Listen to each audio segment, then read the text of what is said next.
Ya, kesepakatan gencatan senjata ini juga membuka harapan agar bantuan-bantuan internasional bisa masuk ke Gaza. Kita akan tanya Mbak Marisa bagaimana kondisi saat ini terkait dengan distribusi dan pengiriman bantuan, Mbak Marisa. Apakah sudah mulai dibuka selebar-lebarnya begitu jelang kesepakatan gencatan senjata ini dimulai? Ya, baik Mbak Malah, terkait bantuan logistik atau supply dari luar Gaza, hingga saat ini, bisa dibilang sangat jauh dari kebutuhan yang, dibutuhkan oleh warga Gaza, yaitu kurang lebih 500 sampai 600 truk perharinya.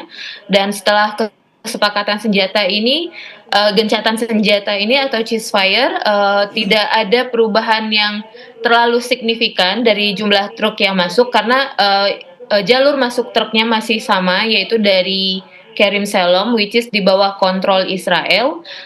Saya mendapatkan informasi bahwa total jumlah truk dari tanggal, 1 Januari sampai, saat ini itu kurang lebih, tidak melebihi dari 200 truk.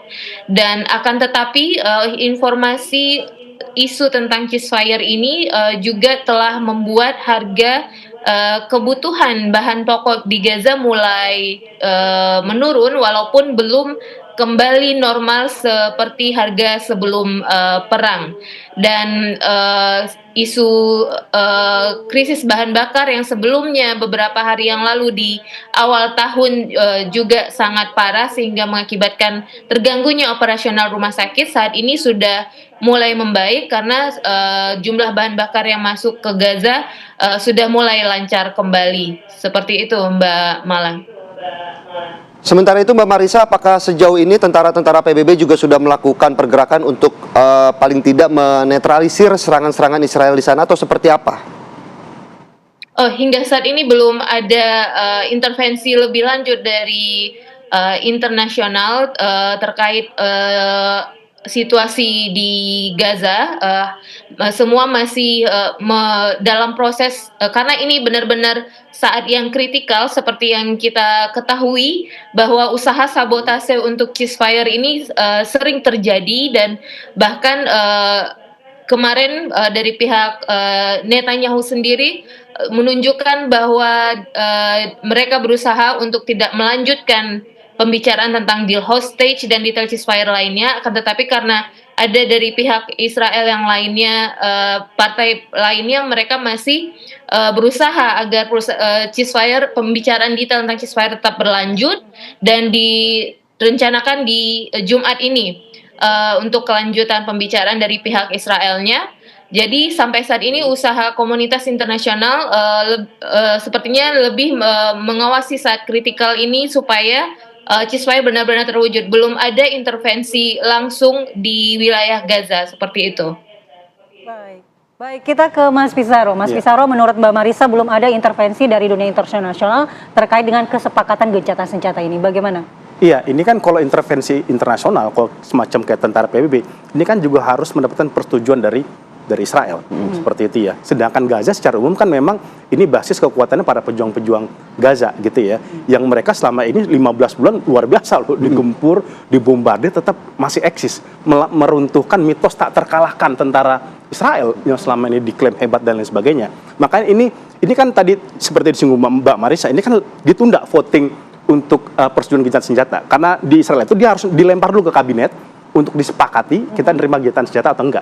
Tetapi ini sebenarnya tuduhan-tuduhan biasa Netanyahu yang mengatakan ya Hamas ngutak-ngatik di last minute, itu hanyalah omong kosong lah, karena ini kan kesepakatan ini kan bukan mereka berdua aja, ini kan ada Qatar yang menengahi, ada Mesir, ada Amerika Serikat. Yang lain nggak ada yang ngomong. Amerika, Mesir, Qatar, yang ngomong kan cuma Netanyahu.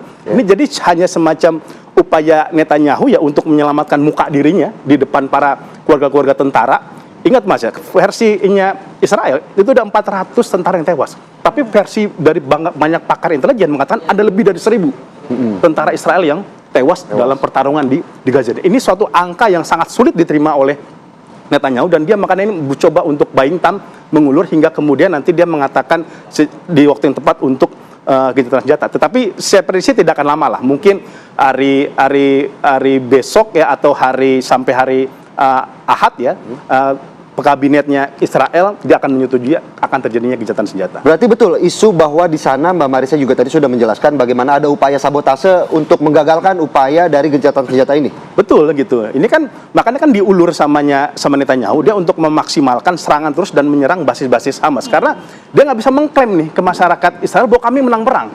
Gitu. Dari segala macam variabel kalau mau kita diskusikan itu kan nggak ada yang terpenuhi. Menghancurkan Hamas, mengembalikan Sandra.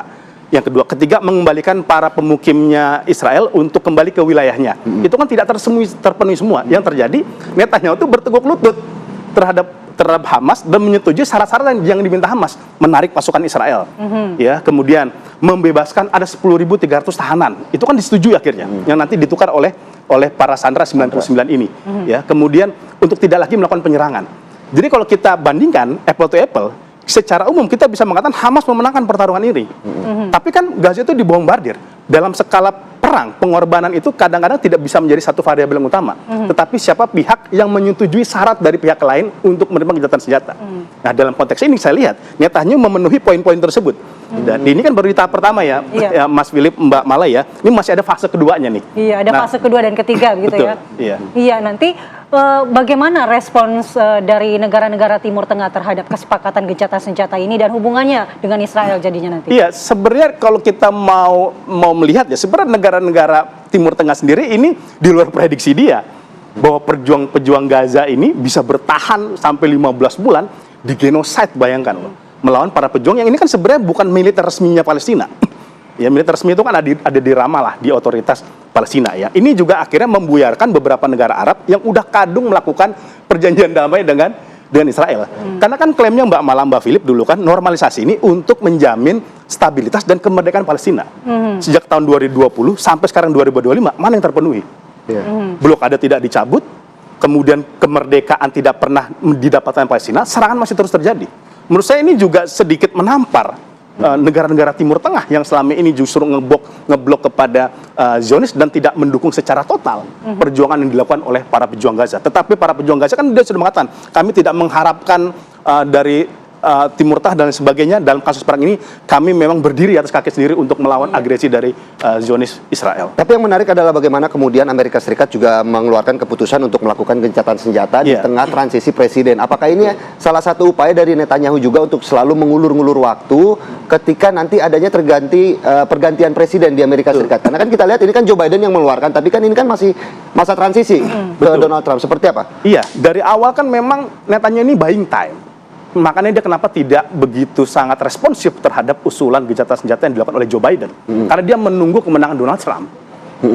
Ya, kedua presiden ini sebenarnya sama. Ya mau Demokrat, ya mau Republik, dia sama-sama dalam standing to support Israel seperti itu. Tetapi dia punya gaya yang berbeda.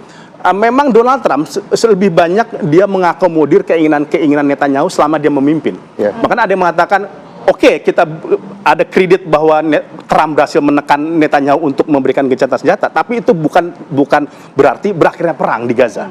Karena ketika Donald Trump menjadi presiden pun serangan masih terus terjadi di Masjid Al-Aqsa. Serangan juga yang 2021 itu ketika Masjid Al-Aqsa digeruduk oleh pasukan Israel dan kemudian Hamas merespon dengan melemparkan tembakan dan kemudian balik dihancurkan. Itu di eranya Donald Trump. Bukan di eranya Joe Biden gitu ya. Dan dalam beberapa hal kan Amerika Serikat juga gagal sebagai penjamin gencatan senjata dan sebagai negara yang mendorong kemerdekaan Palestina. Berkali-kali mereka against voting terhadap upaya kemerdekaan Palestina di PBB. Kita nggak bisa melupakan itu, Mas Philip dan Mbak Mala, seperti itu. Maka ini menjadi suatu ceasefire, menjadi suatu tapak awal untuk perdamaian, tetapi ini belum menjadi upaya untuk mengakhiri perang. Belum menjadi jaminan. Belum menjadi jaminan, kecuali Palestina merdeka dan Israel mencabut blokadenya. Iya. Baik, kita akan minta tanggapan lagi dan juga keterangan dari Mbak Marisa saat ini untuk di Gaza sendiri. Apakah masih banyak warga negara Indonesia yang berada di sana atau mungkin terjebak di Gaza, Mbak Marisa? Untuk saat ini hanya saya sendiri warga negara Indonesia yang berada di Gaza karena kita lagi dalam fase rotasi tim untuk kedatangan tim medis selanjutnya dan saat ini saya berada di Deir al-Balah, alhamdulillah wilayah yang cukup aman, Mbak Mala. Baik, berarti sudah tidak ada lagi ya warga negara Indonesia, betul. dan ini tinggal menunggu bagaimana jalannya nanti kesepakatan gencatan senjata ini terjadi. Betul sekali, yang tentunya kita harapkan semua bahwa gencatan senjata ini bukan lagi omong kosong belaka, bisa direalisasikan di sana. Meskipun tadi masih menjadi tanda tanya besar, mengingat karakter dari Israel sendiri yang selalu melanggar perjanjian. Baik, terima kasih Sama-sama. Mas Bizaro atas waktunya, dan juga Mbak Marisa. Tetap jaga kondisi dan kesehatan di sana ya Mbak Marisa. Selamat bertugas kembali Mbak Marisa. Ya, dan pemirsa, kami masih akan kembali dengan informasi menarik lainnya di Apa Kabar Indonesia Pagi. Jangan kemana-mana.